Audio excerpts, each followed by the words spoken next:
Rolling. Hey everybody, welcome to Wallace Hartley Presents The podcast with the no name. podcast. That's now about that. Well, I'll get to that in a minute. Episode 2 of the podcast, and boy, do we have some great stuff for you today. Somebody commented. They said that you should keep the name Wallace Hartley. Yeah. Because it may be indicative of where our show's going, but also very, very appropriate for the times that Yes. we're in, going down with the ship and all. And he did. We were wondering last week whether he went down with the ship or not. He did. I looked it up on Wikipedia. Yeah. Like a good man, he went down with that ship. There you go. Yeah. And apparently the song was Near My God to Thee. That's what they were playing. That is white as fuck. There's Isn't it? no way I know what that is. Yeah, well, it's a Christian hymn, my son. Okay. Yeah. I hope he found salvation in the deep. I'm guessing he probably didn't. He probably, you know what? You know, when you hear about stuff like that, it's like, oh, wow, what a guy. Mm-hmm. He kept, conducting the orchestra, went down with the ship.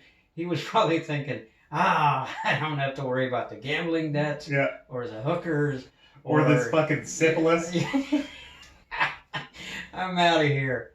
Because those guys had crazy syphilis back then. Did they? Yeah, I guess. I don't know. I'm just making that up. Yeah. But I'm guessing that they did. Okay. So today we will talk about the big thing that everybody's talking about. Aliens. Now, we'll get to that. We're going to have to do a whole special just for you. We could do 1,000 specials on aliens. Defunding the police. But also, defunding versus abolishing the police altogether. Could you imagine that? First week. Think about that for a minute. I just need to put my mind around, but I don't know what either of those terms even mean right now. Well, I'm going to explain it to you. Okay.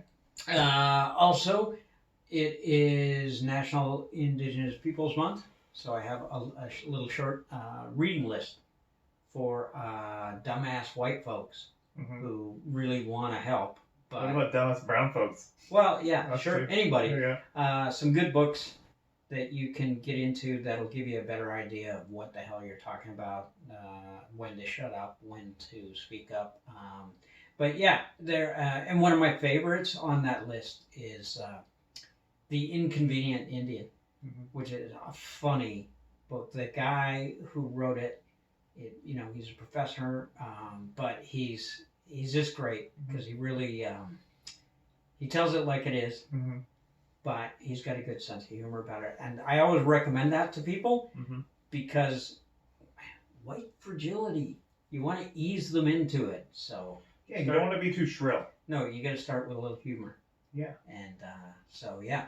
Because that shrill anti-racism, I don't like that. I don't think anybody does.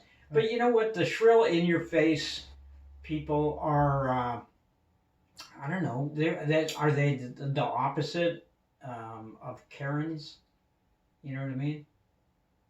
They're like Karens, but on the opposite side of the fence. They're still fucking Karens. Yes, they are, for sure. They're still Karens, but it's like they're using their wokeness as a weapon. It's like it's like I am so woke that I'll throw it in your face, and that's an insult to your baseness. Yeah, that's right. Yeah. It's I don't know. It's a lot like mansplaining, isn't it? It's like woke-splaining. Woke-splaining. Yeah. That's a good term. Woke-splaining.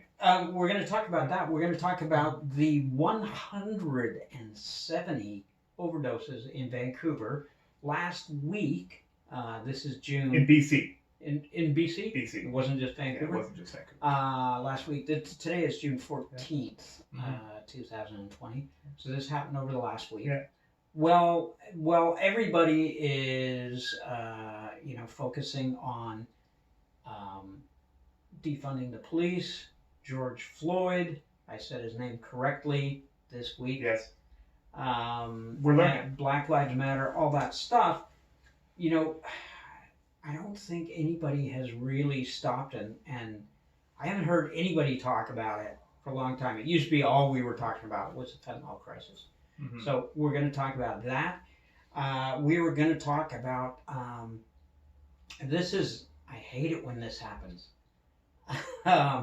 So we're going to talk about COVID as usual, but also like some stuff that I have been quite adamant about, quite firm in my beliefs regarding COVID-19 and China. You're pulling back from those positions. Well, I'm not pulling back, but I'm going to talk about a couple of things. Glenn, have you been red pilled? No, I haven't been red pilled. Not yet. We'll get there, folks. We'll get there. We'll pill them soon enough. That's right. So, yeah, we're going to talk about a couple of things that I've read that have disturbed me because it kind of goes in the opposite direction. What I've been, you know what? It's like, you ever have this happen? You defend the shit out of somebody because you know they're good people, mm-hmm. and then it turns out everything people were saying about them was true. I can understand that, but no, because I have a firm position. Yeah. I'm not taking positions. Well, that's good. Yeah. You should definitely be on a podcast. Yes. What the hell? Well, I don't fucking know, man. Well, anyways, so that's kind of what it was like. It's like if China was my buddy, I was like going back for them, sticking up for them. China's not your buddy. I'm just saying if they were, Yeah. that's what it would. That's the analogy. Yeah. It's about the degrees of fascism. You need to understand that they're all fascists. Yeah, no, I get that, but it's just I thought people, they were too quick to jump on the bandwagon there. It's like, let's blame China. Mm-hmm. But yeah, as it turns out, they weren't quite coming clean in the beginning of the COVID-19. Oh, we could always talk about Chinese saber rattling in India and Chinese and Indian that's saber rattling right. as well. Yeah. Another thing going on. Because that's right on the border, right? Yes, it That's is. been going on for a while. It's been going on for a while right now, but right now it's coinciding with the region that is very important to Chinese interests in terms of the Belt and Road project. Well, and that's their big thing, isn't it? Yes. That's what they're doing, and apparently they're investing heavily in Africa, in Central Asia, Africa. And this is, you know what it really reminds me of? It reminds me of, like Japan pre-World War II. So all that militarism that happened, that was like their government at the time, was full on military. We want to expand and we want to basically take over Southeast Asia. And not everybody was for that. This was mostly the military. I don't think anyone was for that except for Japan. Well, yeah, but the general population was not, and many of the government, many of the Diet were not. But there was this very strong military coalition that eventually got their way, and they were expanding, and they actually had this attitude of, no, the rest of Asia is going to love us because we're going to liberate them from the white people who are screwing them, and then we're going to screw them. Yeah. But they're going to love us for it. It was like crazy thinking. And that's kind of what this whole Belt and Road thing reminds me of. A little bit, minus the wanton violence, destruction, and rape. Well, yeah. But hey, that could come. You don't know. I think if anything, I don't know. I doubt it. I think it can't be anything worse than what America, Canada, the UK have done when they go to war. It can always be worse than that. What else? Yeah. I talked about did I talk about the reading list? Yeah, you mentioned the reading list. Yeah. And yeah, that's about it. So, tell me first, how has your week been? You were telling me earlier how pissed off you were.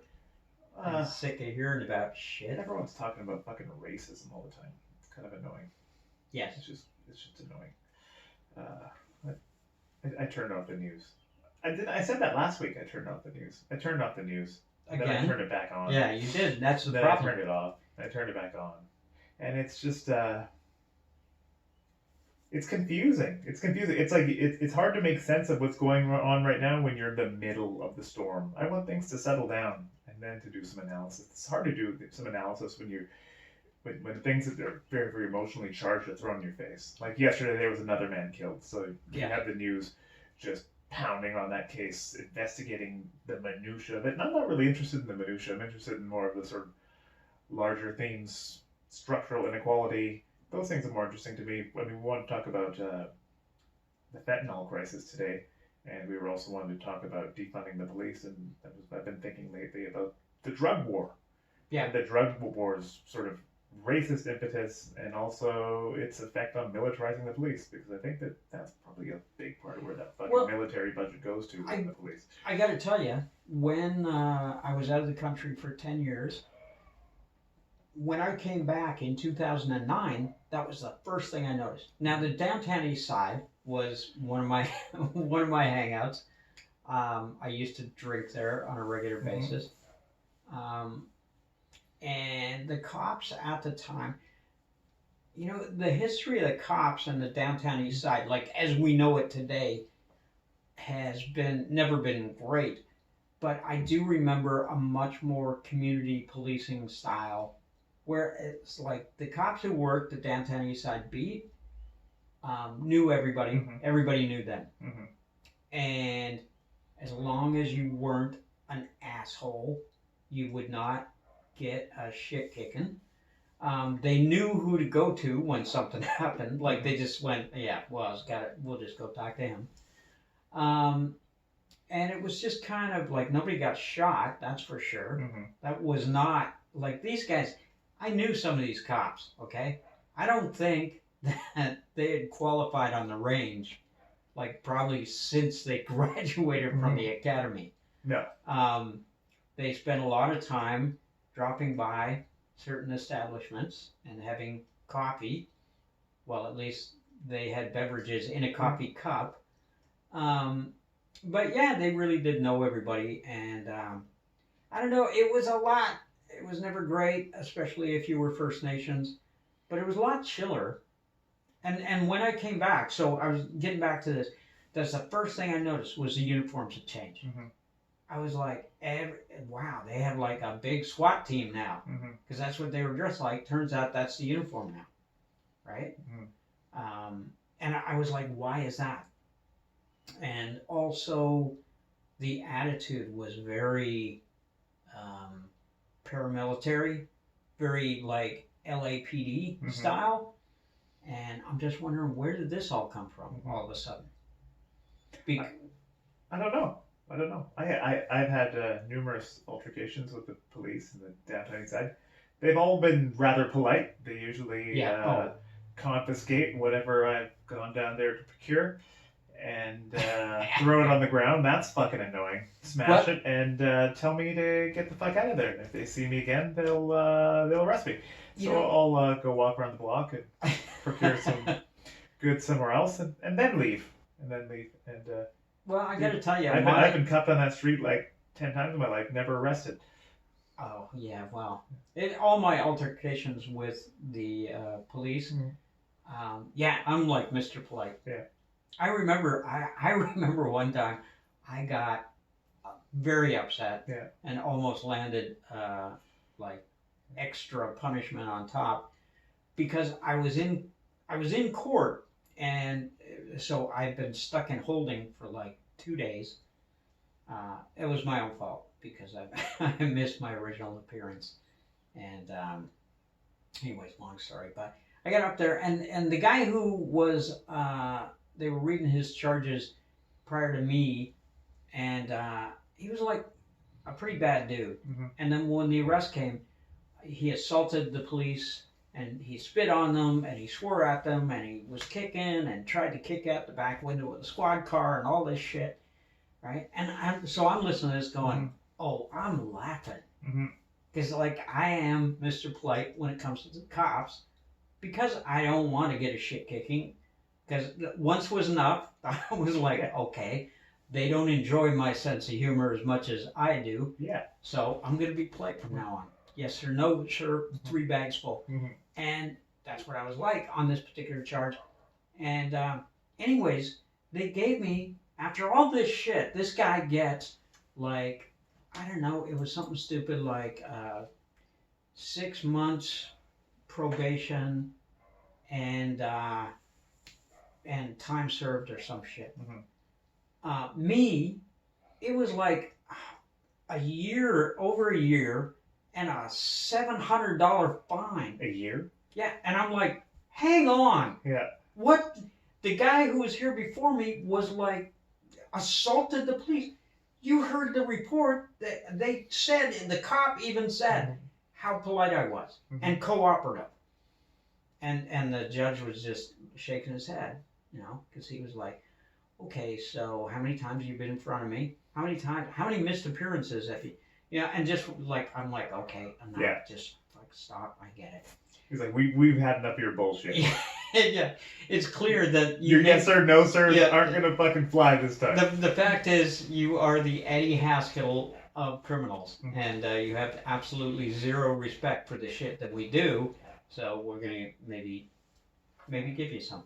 But anyways, yeah, the downtown east side and that manner of policing that they have now, I've had, and it's funny having an interaction with the police on the other side of the law.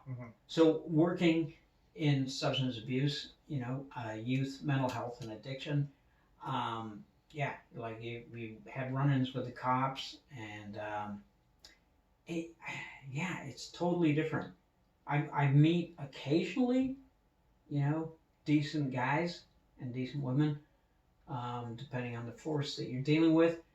But in general, man, they are like some serious ass dudes, and they're all like ripped. Do you know what I mean? It's like, do you remember the days when you would see cops literally? The reason it's a cliche and a joke is because cops used to sit in donut shops drinking coffee, and these cops, they weren't running any foot races, chasing people. No. These guys are all like The Rock. Yeah. What the hell's that? I don't know. I think. Are they on steroids? I'm thinking they are. Or they're going to CrossFit. Well, yeah, taking but supplements. Are you working? Or are you just spending all your time in the gym? Watching podcasts about getting jacked and strong and firing guns and manly. Holy shit. We're all in trouble. That's why, I'm on the abolish the police side now. I'll say one thing. Yeah. About the downtown east side. You want to say the cops have changed? Yes. I'll tell you, the people have fucking changed too, man. In what regard? It's fucking savage down there. It's savage and more violent than it was, say, 20 years ago. Yeah, you think? I think it has a lot to do with the nature of the drugs being used. Oh, well, that's for sure, yeah. Yeah, because when I left, there was my usual hangouts, which were Mintos. Do you remember Mintos? Mintos? No. Okay. Close to the Gassy Jack statue, there was Mintos Pub, and I guess that would have been on Abbott or Carroll. And then underneath Mintos was Ponies, which was cabaret. And I really use that term loosely. It was like the bar scene from Star Wars. But yeah, that was one of the places I hung out, and all the usual, the Canby, which the Canby sort of not the Canby that we know today. The Canby's gone now. Is it gone? It's gone. Yeah. No shit. It's gone. Really? The place that had all the benches and shit like that, where everyone sits communally. Well, yeah, but the Canby became still kind of like a university pub. Yeah, it became a backpacker student pub. When I drank there, it was hardcore. Like it was the kind of place that that the doorman would stop and ask you if you had any weapons, and if you didn't, he'd give you some. Oh, I would have tried the veal. I'm here all week. I would have frequented these pubs, but I found it difficult to smoke crack in them. So, So I was gonna say usually loiter in the alley beside, but whatever. At the time, there was obviously there was down, there was rock, powder, down. Yeah, that was it. And the powder was up. Yeah. Cocaine, in case you don't know. Yes, there was. It was cocaine. There was methamphetamine. And there was heroin. Yeah. And that was your whack. Cocaine, crack, and heroin. Meth is new. relatively new. I guess. But when I came back, which is around 2009, that I was like, I didn't recognize it downtown. Yeah, meth is coming on the scene. Yes, crazy. And then, of course, to step up the game a bunch of notches was when fentanyl came on the scene, because it's such tiny amounts. So, you can make a lot of money. Yeah. Right? With those, because it's so powerful, so potent, that you don't need very much. Whereas, any of the other drugs get stepped on so many times down the line. So when it comes in from a state of 100% purity to down to street level, it's been stepped on and caught and all these kind of things with all kinds of horrible shit, right? Whereas fentanyl, wow, a very small amount that you can mail. You want it to be cut. Well, yeah, you want it to be cut. But what I mean is, like a small amount, so Canada Customs only opens packages or x-rays them or whatever if they're over a certain amount of grams, right? So you can, like, in an envelope, like a letter, you could mail fentanyl and have enough to, make a lot of money. Yep. And that's another reason it was so popular. All you need is some fucking Bitcoin.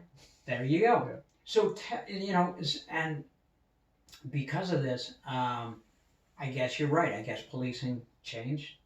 But it changed in the 10 years that I was gone, from 1999 to 2009.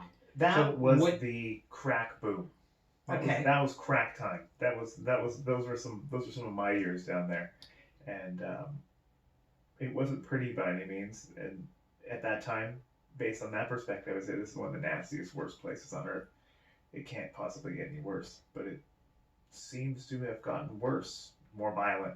And I think it has a lot to do with meth and fentanyl, that combination. Meth alone has all sorts of bad mental health outcomes. So it makes you stabby sometimes. It makes you deluded. It makes you stabby. Fentanyl. How you feeling? A little stabby today. Fentanyl. Okay, if you don't know anything about opiates. Okay. Fentanyl is the worst fucking drug on the face of Earth. It takes all the worst characteristics of heroin, the crippling fucking withdrawal, and the worst aspect of crack, it's over in 2 seconds, and combines them in the most fucking vicious, noxious drug possible. And I think that there's something to be said for the desperation that fentanyl leaves you feeling, because you go into withdrawal, you go into hard withdrawal so fast. Couple that with methamphetamine psychosis, and you have a nasty, nasty combination. Oh, okay. So, it's a lot clearer to me when you explain it that way. Sounds like a wonderful drug. Some of the youth that we dealt with in detox, I couldn't figure out, because I knew lots of guys who'd gone through withdrawal from smack, and it's horrible. Right? But you're not going to die for it. But some of these kids were like horribly, horribly, horribly dope sick. And I was kind of like, hey, don't be such a pussy. Yeah. But maybe, is that why, I'm guessing? Because it must have been a lot worse. Yeah, I think it but a heroin withdrawal is bad too. You know what I mean? Yeah, I know. It's not I think that few people nowadays, because of the plethora of medications available to them, ever actually have to endure anything like a withdrawal. So, I mean, there were times in my life where I had to withdraw, and I had to kick out because I had to get clean for work, or there was just no more money, and I had no choice, and there's no access to Suboxone or methadone or any other medications, and eventually you get used to it. It's horrible, but you sort of know what to expect. And once you get through the other side, you realize, like, this is bad, but it has a certain rhythm to it. And I'll get through it, and I can drink myself silly or smoke pot until I can't even. It doesn't really help, but it helps. You know what I mean? Yeah. And I think a lot of these kids haven't had that experience because they don't have to. No, I suppose not. I still maintain that, and speaking from personal experience, alcohol withdrawal is Well, you can die from it. Yes, you can. Which, may I say, is information I could have used before I decided to go cold turkey from drinking. Not wise. Never do that. If you're listening to this, never ever do that. Go see your doctor and get them to give you something to help you with withdrawal. The reason I say it is, well, I was lucky. I didn't have a heart attack, but I had 3 seizures, many hallucinations. Luckily, I had hallucinations in the past, so that didn't freak me out too much. I was like, oh, you guys are back. But yeah, it was, dude. And then one day you're like, what? Oh no, today I got to go to the hospital. Because that was the day that I had come through withdrawal. And I'd never felt normal before. So I was like, I gotta go to the hospital, man. I am dying. Yeah. But I wasn't. I was just back to normal. But regardless.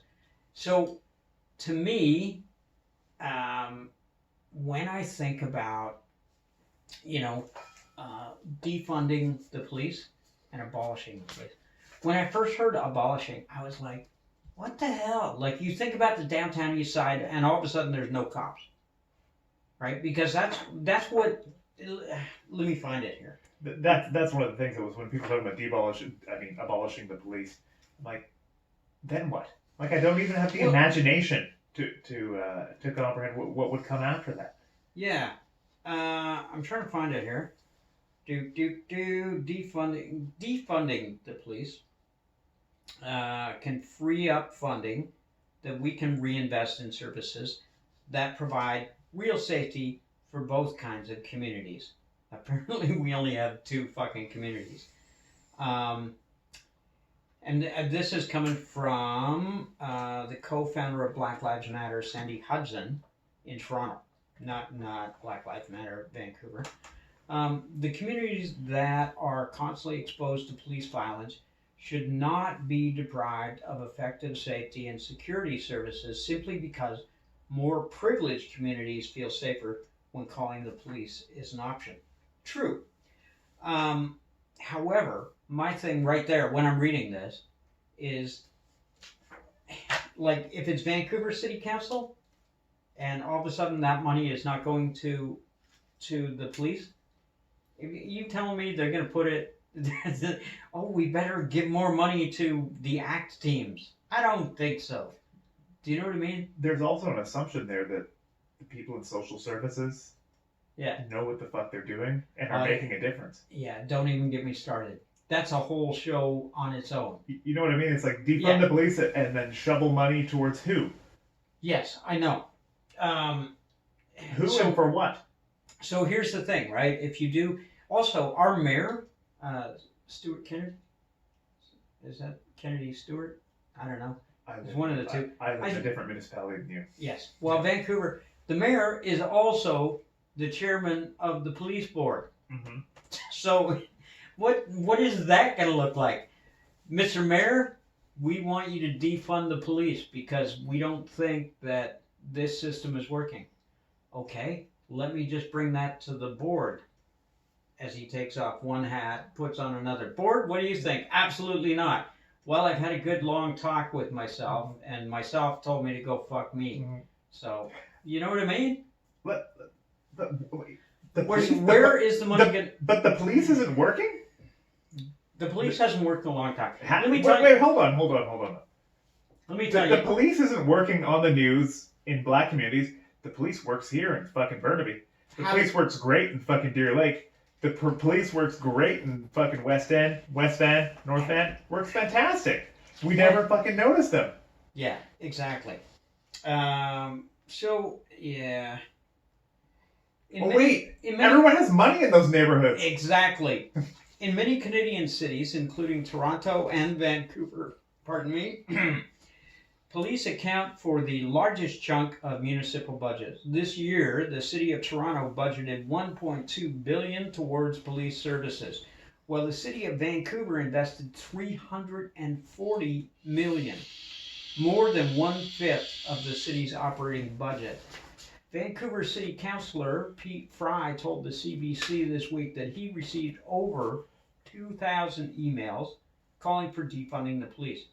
Fry said fully defunding the police would be complex, but he and other councillors are looking forward to diverting resources. Yeah, okay. To what? We need to start making those new investments so we can gradually move away from the kind of police model that we see today and allow the police to focus on catching real bad guys. Who are? Yeah. Well, according to them, you know what I mean? And according to us, the bad guys are two different people. One of the reasons that myself and many others are against defunding is, like I said, I don't think the funds are going to go where they're supposed to. When they talk about, like, because normally the normal police reaction to a shooting of a person of color, or a report comes out that said, look, this is without a doubt systemic racism. Mm-hmm. Like, you guys, you guys have a record of this, of beating up people of color, of shooting them, of carting them, traffic stops for no particular reason. You have a history, so what's the deal? Well, first of all, we're going to look into that. You know what I mean? And we're going to commission a study, and then we're going to petition the city council for money for body cams, and then we're going to send every on the force to sensitivity training. Huh? Sounds good to me. Yeah. But we need another $12 million for all that. Exactly. So that's why I'm kind of against that. But so here's some other, Michael Denzel Smith, who wrote for The Nation. Do you ever read The Nation? Glenn. Yeah. I don't read. Oh, okay. Sorry. I forgot. Right now, to get a grapple on the situation, I'm reading Plato's Republic. Why would you do that to yourself? I read that. I think it's very pertinent these times. Well, it is. Democracy doesn't work, folks. No, not the way we do it. No. So, anyways, basically he said, what do you do with an institution whose core function is the control and elimination of black people specifically, and people of color, and the poor more broadly? You abolish it. Abolishing the police means getting rid of what we traditionally understand to be a police force.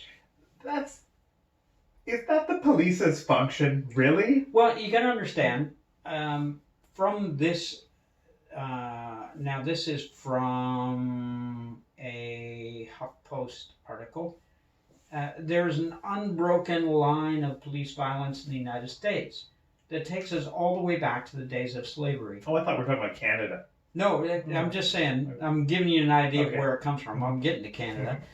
The aftermath of slavery, the development of the Ku Klux Klan, there is so much history of racist violence that simply to bring one person to justice is not going to disturb the whole racist edifice. And that was Angela Davis, who is, sorry, I lost that. I'll get back to it though. Anyways, here in Canada, so yeah, in the States, apparently the history is, originally there was like kind of not vigilantes, but guys who were hired by plantation owners, let's say, to catch runaway slaves. And also to card people. That was like the first carding. Because if you were a slave and you had to leave the plantation, you had to carry a card from the plantation owner, from your owner, that said you were allowed to travel outside. And you'd still get a shit kicking. Mm-hmm. You just wouldn't get lynched, right, if you had the card. So these guys' jobs were to catch runaway slaves, to stop people. Hey, what are you doing? Why aren't you in the fields working? That kind of thing. And they were horrible people, right? They were essentially bounty hunters, I guess, for lack of a better term. And then, of course, after abolition, the Ku Klux Klan was a thing because now, there was people were freed, and a lot of the police forces in the southern states developed out of those organizations, and in places like New York, that was a whole different scene, right? That was more along the lines of what they had in the UK, right? A lot of Irish cops, and a lot of New York, Chicago, Boston, a lot of Irish cops, right? Because that's one of the things. That's what you do, right? And I believe there was also private security involved at that time. Yeah, there was. The Pinkertons. Oligarchs and large factory owners had their own private security. All that stuff. Crackheads of unions and stuff like that. So the police in America were never, that whole to serve and protect bullshit is exactly that. Here in Canada, our policing was very much based on the UK, but the RCMP in particular, who were originally the Northwest Mounted Police, were formed, and they were very much paramilitary, but they were formed specifically to deal with, the indigenous population, because we were pushing out west. There was a ton of stuff here to take, right? Very rich in resources, but those pesky natives again. Yeah. So we're gonna essentially form a police force, which is just a legal way of getting rid of them altogether. Shoot to kill kind of policy. So that's where the history of the RCMP. So they're the spearhead of an invasionary force. Yeah, basically, essentially. But they also have to manage conflicts within their own little settlements and stuff like that. Sure, but that was nothing. Yeah. That was nothing compared to just going in. It was still, even in the, in the 50s and 60s, it was the RCMP's job to come and take children away to residential school. How is that a police person's job? It's not, because that's a social worker's job. Oh yeah, don't get me started. So, anyways, that's kind of our where our policing in Canada comes from with the RCMP. With the other, so versus the United States, we have a nationalized, sort of standardized policing presence. No such thing exists there. Yeah, in the States, it was Billy Bob, Cletus, and Skeeter, who they just gave some guns to and a couple of horses. And up here, it was the Queen's Cowboys, right? And then the provincial police forces, like the OPP, I believe British Columbia used to have a provincial police force as well. A lot of their policing, that was tied to like railroad oligarchs, right? So again, essentially private police forces. And again, they use those guys. It's like, well, we need to put the railway through here. And you guys live here, so we're going to have to kill you. Is that okay? Are you good with that? Anyways, so that is kind of the history. And it's funny because in the UK, back in Victorian times, like basically just prior to the Ripper killings, which we got to do a show on that. I know everybody has, but I'm a big fan of the Ripper. Yeah. I'm not a fan of Jack. You're a big fan of Jack the Ripper? No, I'm a fan of the whole conspiracy kind of thing, and they've never found out who he was. Anyways, around that time in Victorian England, just prior to that was when the first police force was founded by Sir Robert Peel, and nobody wanted it because this was to do kind of similar to the downtown east side. That part of London, right? Whitechapel and all that shit. So it's like, we need to clean this up. Like, seriously, because there was nothing down there. Was like no law. People just do what they want. Opium dens. And so, but the general public, not even just the people who lived in that part of London, But the general public were like, no, we don't. They were kind of like Americans and guns. Mm-hmm. No, you're taking our rights away. We don't want these people. Who are they? They can't tell us what to do. Mm-hmm. So it was a big deal. And also, for the longest time, even now, the police in the UK still don't have guns. They don't carry guns, no. They have access to the armed response unit, mm-hmm. Which can come like in a heartbeat, but you only need to worry about them if you're Muslim. Yes, yeah. That's true. So, a whole different kind of style of policing over in the UK, although now in the UK, a lot of cops are like, we kind of need guns now because it's getting a little dangerous. Whether that's the case or not, whether that would be a good thing, I don't know. Well, who do they need to fight? Well, they're saying that crime, because of drugs, is a little bit crazy and Eastern Europeans very violent. And the European Union and free travel through Europe, unimpeded trade. You're not one of these Brexit guys, are you? Why the fuck not? Oh my God! Why the fuck not? Have you learned nothing in the time we spent together? I don't trust world governments. Anyways, so defunding the police, I don't think is an option. Abolishing the police.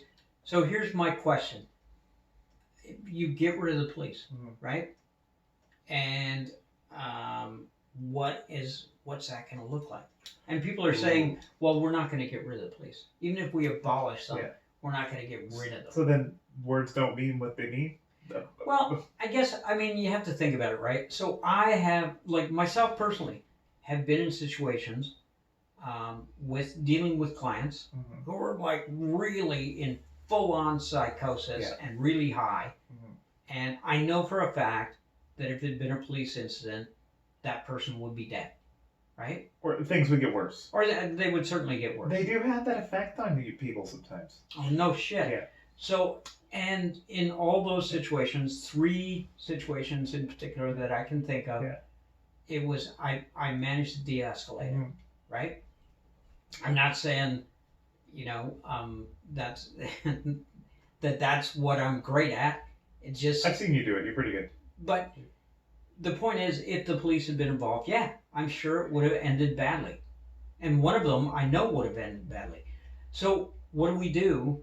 It is a fucking miracle what you could do with a crazy person with just a kind word, a fucking joke, a sandwich, and a free smoke. And treat them like a human being. And a fucking smoke. Yeah. I agree 100%. Yeah. So, what are we gonna suppose,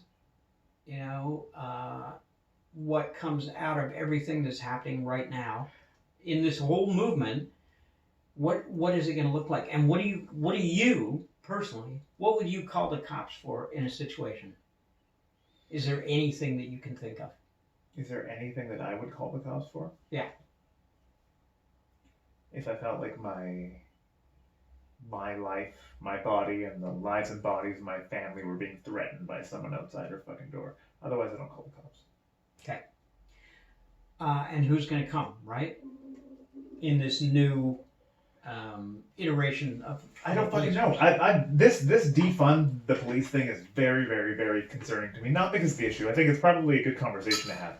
And I'm glad people are having the conversation. And the conversation is about defunding the police or abolishing the police. It's about trying to come up with a new model for policing. That's interesting to me. But and this sort of leads into what Plato's Republic was, talking about Plato's Republic earlier. There is a fucking mob out there right now. Not maybe a physical mob, but a fucking sort of like an ideological mob. There is a sentiment out there that we need to fucking do something. We need to fucking do something now. And something is better than fucking nothing. But sometimes doing something is worse than doing nothing. Well, that concerns me. Yeah. So, the thing is, when it comes to power structures, because the police are low-hanging fruit here. Yes, I know. I totally agree. Yeah. And the cops in general, Because if we want to talk about this as a structural problem, all of a sudden we're pointing the finger at the thumb. We're saying it's all the fucking thumb. I know. You fucking thumb. Like, you're fucked everything up. Like, Yep. you're not attached to a hand or a fucking arm, and there's not a fucking brain that's moving you around. Yes, that is very true. Good The analogy. cops are a fucking thumb. But you have to look at, in general, you can always rely on, like my golden rule is follow the money, right? Always. Whatever happens to be wrong Always. with a system, and when people are, living in poverty, like they do here in Canada, we have third world poverty in a rich nation. Follow the money, man. Maybe 1.5 world poverty. Yeah. So, and any time that there is corruption, follow the money. Mm-hmm. Any time that you have dictators and people like that. So, like America right now, the U.S. is, to me, like they're walking a fine line. They're teetering on the edge of a cliff because, we know that Trump is what he is, but he's a symptom of everything that's gone wrong in that country for a long time. And one of the problems with America is that, obviously, most everything they do, is like if you're white, if you're middle class, you're probably going to be okay, even though middle class isn't really a thing anymore. But how can a country that has, from its very beginning, from its roots, always said that only you guys over here deserve this, but these people don't. These people, they deserve fuck all. They don't deserve medical. They don't deserve a roof over their head. They don't deserve shit. Nothing. But we over here do. But even you people who do, we're not going to give it to you. Yeah, we're at the state now where nobody deserves that unless you have the money to pay for it. From its roots, it has always been an unfair nation. So they're never, they bang on about democracy. They're not a democracy. As long as people are being treated poorly, unfairly, you can never, like, at what point are they going to realize that, okay, we just have to start over? Do you know what I mean? Yeah, it's sometimes it feels a little too easy to be picking on the U.S. from Canada. I use them as an example. Mm-hmm. And who was it? Was it Robin Williams who said that Canada must feel like they're living above a meth lab? Which I always loved that line. I wouldn't mind living above a meth lab. Hey, focus. So, anyways, and I was going to talk just briefly. Wow, time goes by very quickly. It does. One of the places that they have kind of a alternative to the police, because in Winnipeg, huge First Nations population, compared to a lot of other cities. And have you heard of the Bear Clan Patrol? And they were formed in 1992 in Winnipeg, Manitoba. James Fable is the executive director of Bear Clan Patrol Incorporated in Winnipeg. He was instrumental in getting the group up and running again in 2015. Violence against Indigenous women and girls is what started Bear Clan the first time and what it has inspired its resurgence. So if you remember Tina Fontaine, 15-year-old who was lured into prostitution by people she knew, she was murdered. Her body was discarded into the Red River. That was again, that was the last straw for me, said Fable. Fable, by the way, I heard this guy in a CBC interview. He goes, yeah, we knew that the police weren't doing dick for our people, and so we formed this. And he goes, and it had to be like a peer-inspired thing. He goes, so I'm a 4-time convicted felon. So there's no way in the world that the cops were going to have anything to do with me or I was going to be able to get any funding. But now these guys are actually a legitimate community sort of police force. Are they a police force or like a security? They're not a police force. They're not a security force. But when something like that happens with a youth like Tina Fontaine, they're out there first. Mm-hmm. They're like, before the cops can go, oh, I don't know, like I just ordered some Wendy's, I gotta wait for that. And then, Bob, he's got a thing. So, yeah, we'll be there in a couple of days, I guess. Before any of that, basically these guys will be there first. They've got a good relationship with the community. Mm-hmm. And they're aware, they're in touch, they're in contact, they're on top of shit. So, and it's worked well. And so they're kind of like, they gather intelligence and build relationships. Do they have a relationship with the police? They do now. Yeah. They do now. This guy said now, in the beginning, they wanted nothing to do with us, and they just thought it was going to be bad news. But now they do actually have that relationship with them. Let me see. Baby. Because we are kind of running out of time. We did want to talk about fentanyl. Yeah, we did want to talk about fentanyl. And we did a little bit. A little bit, yeah. I would like to quickly... Oh, yeah, I said I was going to mention the reading list. Because this is the Indigenous Peoples Month. And normally, I think June 21st is National Aboriginal Day, Indigenous Peoples Day. I have no clue. But I've never even heard of this before. Haven't you? I've been to lots of stuff. I usually go to Trout Lake, but I don't think there'll be anything happening this year. And you're more fully involved in social services than I am. This is true. Okay, so a reading list, if you were interested in learning more and being able to educate yourself. So here's just something that a place to start. So you should read, first of all, the Truth and Reconciliation Report. There's like a bullet point kind of abridged version. Birdie by Tracy Lindbergh, great book. Indian Horse by Richard Wagamese. Now, I'm just finishing Medicine Walk by Richard Wagamese. Great book. Mm-hmm. He's a great writer, fiction, but great guy. Number 4, The Inconvenient Indian by Thomas King. We talked about that earlier. That's the one you should start with. Mm-hmm. If you know nothing and you want to know more, because he explains things in... he's got a great sense of humor. He's a sarcastic son of a bitch.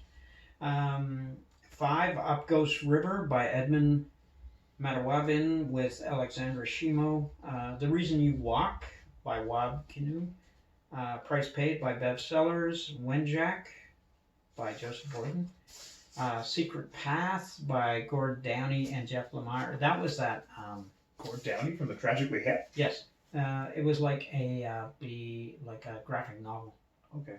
About a kid who ran away from residential school and died in the process. The Outside Circle, The Education of Augie Mersty by Dick Carpenter and Augie Mersty. The Break by Katerina Vermette. The Lesser Blessed by Richard Van Camp. Dancing on Our Turtle's Back by Leanne Simpson. And In This Together, 15 Stories of Truth and Reconciliation, edited by Daniel Metcalf Chanel. And then there's a whole other list for, young adults, middle grade books, picture books for kids. Mm-hmm. There you go. So the thing I was pissed about, as I said, was, like I said, I've been defending China like they're, my bro. I don't know where this defending China thing came from. Well, because I just think people always, because there's always a scapegoat. You know what I mean? When normally the answer is right. here. Yeah, but sometimes not everything in the world is racism. I think sometimes you look through things through that lens. But there's something called realpolitik as well. There's a power game going on in this world right now, and yes, all the players are self-interested, China included.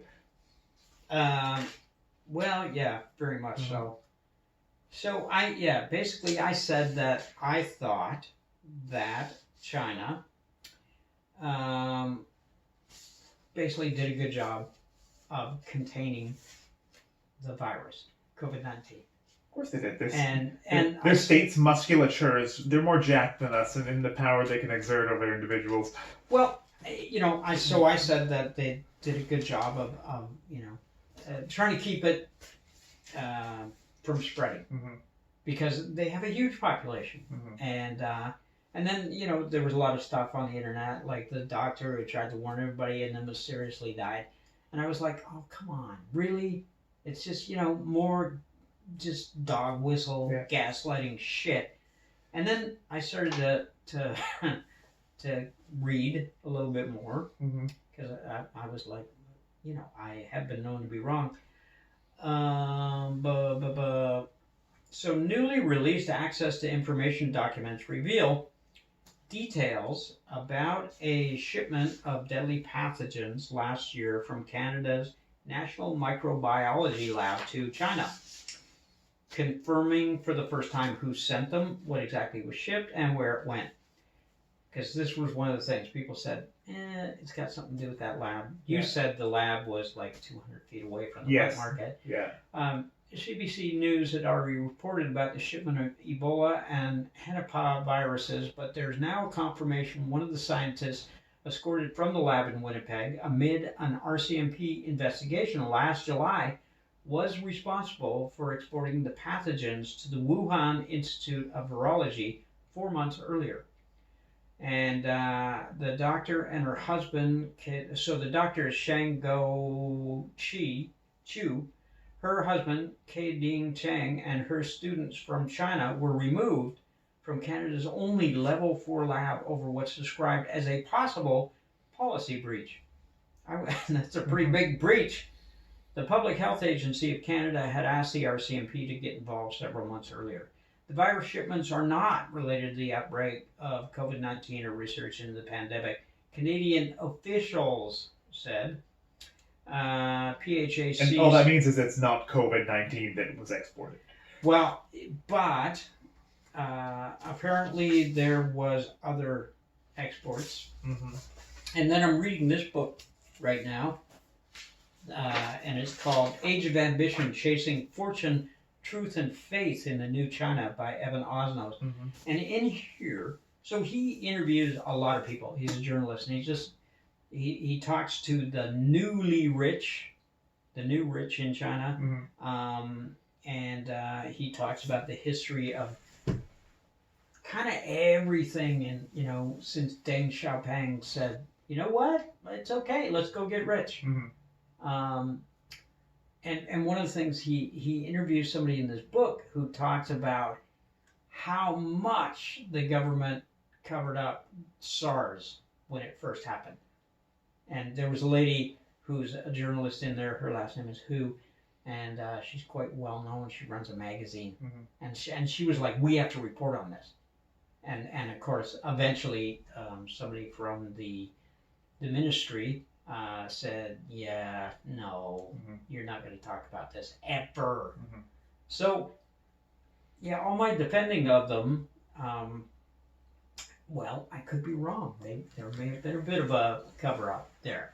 There's probably cover-ups to go around in most countries, varying degrees.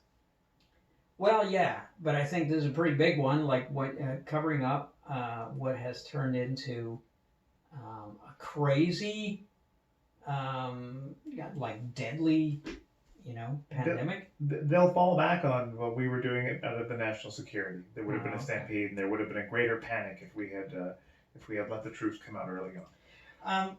Before we go, so and it's probably I look forward to this podcast every week because we get to talk about shit that I think most people aren't talking about. Probably for good reason. But I've always looked forward to Harj's Conspiracy Corner. Okay. And yeah. You want to talk about conspiracies? Yes. Okay, so all this racism shit has me thinking. Okay. Has me thinking about Ronald Reagan. I was trying to find that video earlier. Maybe I'll afterwards, and then in post we'll just I'll find the clip and maybe I'll throw it in right here. Ronald Reagan said this. Okay.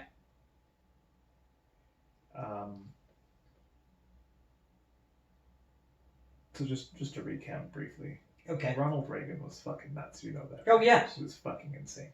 But and again, America, it's like an actor. Yeah. But who played in movies with chimps. But nevertheless, he has a point. He said, "Was I wonder what would happen to us if a foreign invader showed up? How quickly would our differences evaporate?" And I think he has a fucking point, in a way. If there was some consciousness out there, some entity that knows itself the same way that we know ourselves, but it's not us, it would make the difference between us within the human race kind of fucking superficial. At the same time, during this COVID crisis, we have the U.S. Navy acknowledging that 3 videos of unidentified flying objects, they want to call them UAPs, but that's just some fucking marketing bullshit. They're UFOs. Unidentified flying objects are just that. They are not identified. They're not drones. Mm-hmm. They're not any known U.S. aircraft. They're not any known non-U.S. aircraft. Well, performing maneuvers that are highly unusual, and these are captured on FLIR cameras, gun cameras, by a variety of aircraft in different time periods, 2004 off the west coast of the United States, San Diego, and 2017. And when you get into these stories, there are people there talking about what they saw, and it is absolutely fucking insane. Pilots having visual contact with objects that are flying around in ways that they can't even fucking fathom. But and no one is talking about it. I think it could be the antidote to our fucking racism. You think so? Because you have a lot more faith in the human race than I do. Just what little I've seen during COVID-19, I think it would seriously, if aliens showed up, you know, if it was like, what's a good example? Independence Day, when all of a sudden they're just there in the sky, hovering, and we're waiting to find out what they're going to do before they start, you know, annihilating us. Before any of that happened, I mean, we'd all be dead. We'd be killing each other left, right, and center. Because I have seen people do crazy shit just because they got told to stay home. Like, you tell me that for the next however many months I got to stay home and watch TV, I'm pretty good with that. And you're going to pay me to do it? Yeah. But no, people were going crazy. And got all racist about it too, started attacking Asian people. Usually old Asian people. A couple people did that. So, you know what I mean? Yeah, I don't have any faith. So I don't think it would be... You don't have faith. You don't think that something like that would jar people to have and get them to start asking questions about their place and their place in the universe and what values are of importance to them. No? No faith? No faith in that? Well, I think you may be fucking right. Yeah, I don't know. We're pretty stupid. Well, I'll say this. It's the most interesting thing in the world to me. I mean, I read your reading list. My reading list right now is like fucking books about aliens. But the thing Read is... UFOs and the National Security State by Richard Dolan. It's a good book. Really? It is actually a really, really good book. Yeah, no, what I was going to say is I think that if something like that happened, I mean, so here's what we're good at. We're really stupid, and so we're good at getting ourselves into shit, but then we're really amazing at fixing it. You think so? Yeah, because when it comes to technology and stuff like that, people figure out a way to do things. I think we're good at fucking... We're smart. We figure something out. we make something and then we're not smart enough to deal with the unintended Right, consequences. yeah, that's what I'm talking about. Yeah. We fuck it up. Yeah. You know what I mean?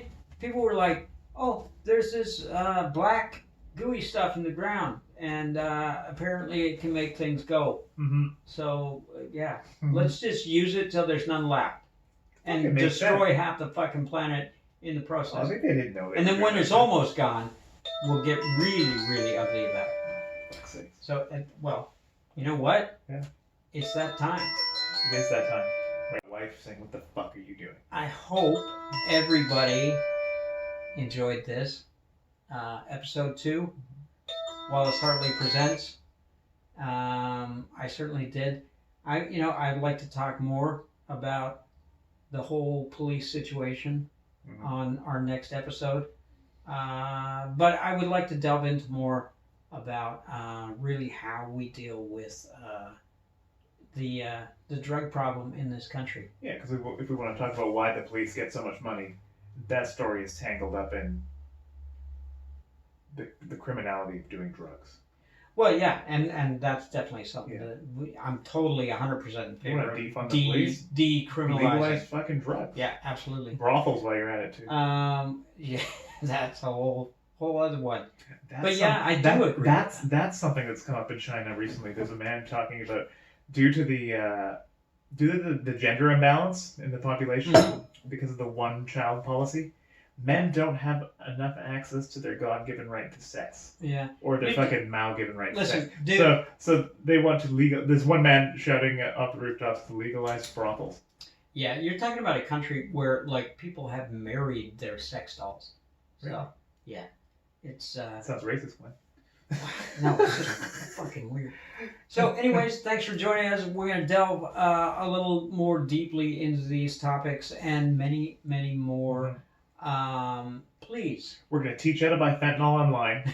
We're not going to do that. No?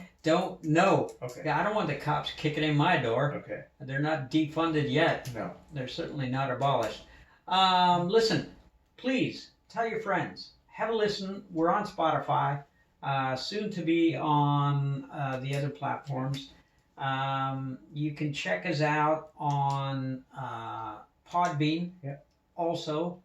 And if you want to lose a friend, tell them about this podcast. Yes, definitely. Or you just want to piss somebody off. You got an enemy, tell them about this podcast. Yeah. But share. And check us out on YouTube as well, because as well as the audio podcast, we also have the video of our handsome goddamn faces. And tell us we suck, because...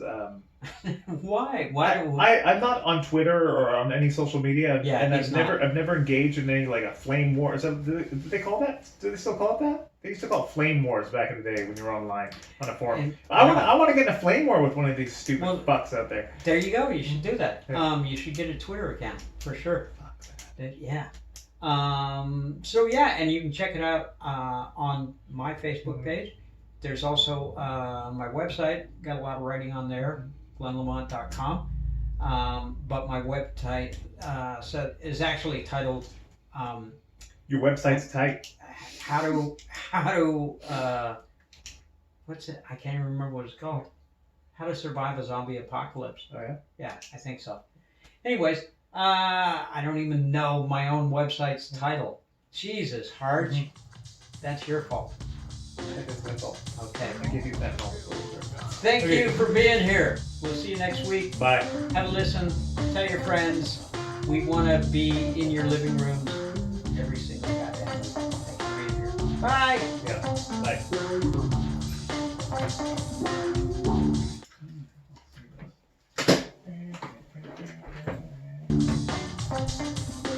Bye.